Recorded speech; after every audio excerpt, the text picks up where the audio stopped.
Tonight, everyone is taking sides after President Obama injects himself into the Ground Zero mosque controversy. We have a full report tonight, but first, On the Record is live in Wasilla, Alaska, and for the next 3 days, you are taking a journey so far away from home.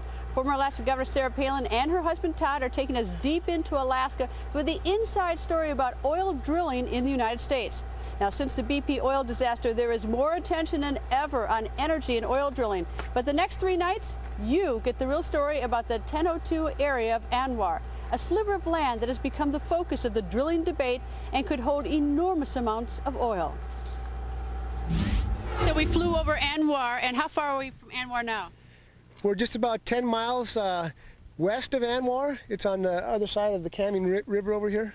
You know, it struck me that it's quite flat and there's not a lot of, I didn't see a lot of animal life or anything. How far south is it like this? What's the terrain like? You know, many miles south before we get into the mountain range, as you can see. And so when you see pictures of Anwar in the mountains and moose, I don't see that anywhere here or to the north of us. You can look about 60 miles south and still see what we're seeing right now. So yeah, as Todd's suggesting there, the fundraiser pictures and the websites that show waterfalls and moose and mountain ranges and Dall sheep climbing along shale, that's not the real Anwar. Is there anything to Anwar besides this flat that we've seen? I mean, have we seen pretty much a representation of Anwar? Pretty much on our flight down here from Prudhoe, down here to Kavik hunting camp. Yeah. What about animal life? Have you seen animals since we've been here? We saw about 5 caribou when we landed, and there's a caribou across the runway here, but there's plenty of caribou around here normally. Former Alaska Governor Sarah Palin joins us live, and I should say, what a spectacular view tonight. It is beautiful. Every day we get to look at this. This is a great state, but we had a rather rough start this morning. Weather changes everything, and weather dictates your activities and what you can participate in. Weather came in, and we had to delay some takeoffs. Weather came in. We flew to Wasilla, had to abort that landing. Then we flew to Palmer, had to abort that landing. Then we had to fly back to Anchorage. Yeah, you got to remember, Mother Nature wins up here, and you don't mess around when she says you're not going to fly because the weather's bad. You believe her, and then you take your time, do it right, maybe the next time. Right. So when we finally did get going, we flew all the way to Prudhoe Bay to Anwar. About how far is that from Anchorage? Oh, about 800 miles. We flew today up above the Arctic Circle, landed in Prudhoe Bay, and then we took another flight right over Anwar and landed on the border there. You know, it's interesting. I had expected it to be different. I mean, it was flat as could be, and there was nothing there. Yeah, everybody expects it to be different because they believe extreme environmentalist fundraiser posters and websites that want you to believe that it is this pristine, mountainous, flowing with rivers and waterfalls and lots of wildlife up there. When we're talking about the 1002 area that is needed for oil development, it is a tiny little footprint in a very remote area that is pretty much uninhabited. It is flat, and some people refer to it as basically a wasteland. Well, let me compare for a second though. In terms of right now, there's drilling in Prudhoe Bay. Yes. In that area, that's actively going on. That is onshore, right? And then there's some offshore, right? But different from the Gulf of Mexico in that it's not very deep. Oh, different, way different than the Gulf of Mexico, where those are unprecedented areas that they're drilling in miles and miles underwater, far offshore. No, Alaska is engaged aggressively and very responsibly in the onshore and shallow water off. Are you totally in favor of any offshore drilling? I am in favor of offshore drilling, but the Gulf certainly has taught us some lessons. There has got to be more contingency plans in place. There's got to be greater oversight of the developments out there. We know that here in Alaska, especially with the onshore, though, we can do it right, and we've proven that for decades now that we can do it right. It makes absolutely no sense that Congress, that the feds won't let us drill more onshore domestically when we see what can happen in these deep offshore unprecedented areas. All right. Now, I confess, I was surprised by it. I was expecting to see something very different than I did.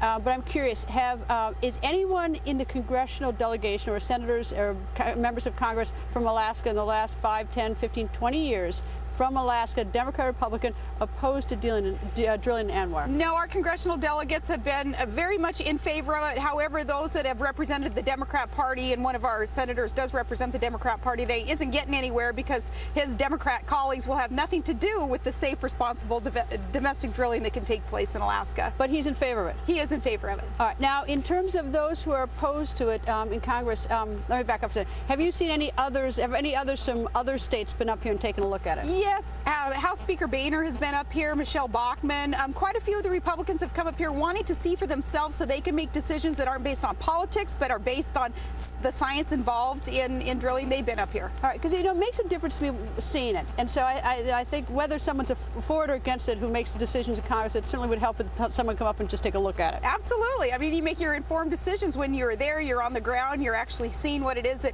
you've been led to believe. And it's sort of interesting now with the victims of rain in down southern Alaska right now. It's raining on us. Yeah. It's not snowing yet. No, it's not snowing. It was actually quite beautiful in Anwar. There was sun. It was warm. We took off our jackets. The weather is so different there today. It was relatively warm today. Keep in mind, 9 months out of the year, it is pretty much frozen solid. It's dark 24 hours a day for 3 of those months.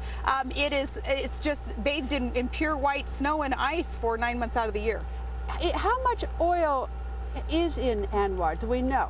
There are billions of barrels in Anwar. The reservoirs have proven to be quite rich. However, all the details about the amounts in there, they're locked up in a couple of federal agency and state agencies' offices where the oil companies have those confidential pieces of information. The public isn't privy to all that. Well, it seems to me make a decision about whether to drill in Anwar. We need to make a decision about whether we need the oil, how much is there, to what extent it matters to national security, whether there's a safety risk, whether there's a spill, and how it'll affect the animals, right? Is there anything else to consider? No question at all that we do need the oil. We can answer each one of those questions absolutely instead of relying on foreign sources of energy. Alaska used to contribute about 1 in every 4 barrels of oil that was provided to the U.S. Alaska used to produce that. Now we're down to about 1 in every 6 barrels, and America is becoming more and more dependent on foreign sources. And yet, warehoused up on our North Slope and in Anwar and MPRA are those rich resources and hydrocarbons. Do we have a sense of how much oil is left in the Prudhoe Bay area that's now being drilled? There are still billions of barrels up in Prudhoe, and new technology is allowing safer, more extraction than had ever been expected 30 years ago when Prudhoe was first developed. So there's a lot more oil still up there. However, our pipeline is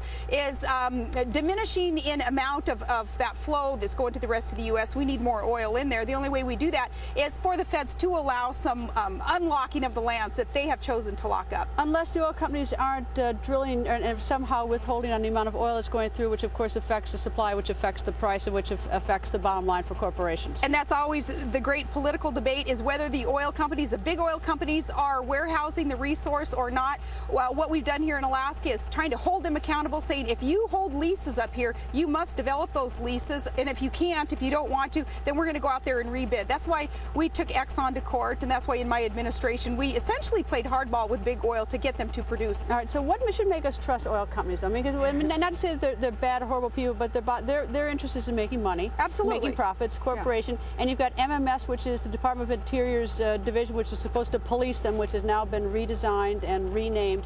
But so why should we feel even good about corporations and trust what they have to say when it comes to oil drilling? Well, when it comes to oil drilling, these corporations are looking out for their bottom lines. Their CEOs are doing what a CEO is tasked to do. That's you look out for your shareholders' interests. Well, a government agency, a state government that's overseeing some of this development, like here in Alaska, the CEO job there, just like our president as a CEO, his job is to look out for his shareholders, that being the people that he is serving. So you've got some healthy conflict, you've got some good debate that can go back and forth between the appropriate government regulation that is needed and the oil companies and their seeking of a strong bottom line and holding each other accountable. There is appropriate role that a government needs to play in oversight. All right, I'm not suggesting a political stunt or anything, but just on the straight up and up, I take it if President Obama would come up here and just take a look at himself, for himself around, you'd be happy to escort him around, take a look at Anwar in that area. Absolutely, and if President Obama chooses not to come up to Alaska before he continues to make these decisions on locking up more lands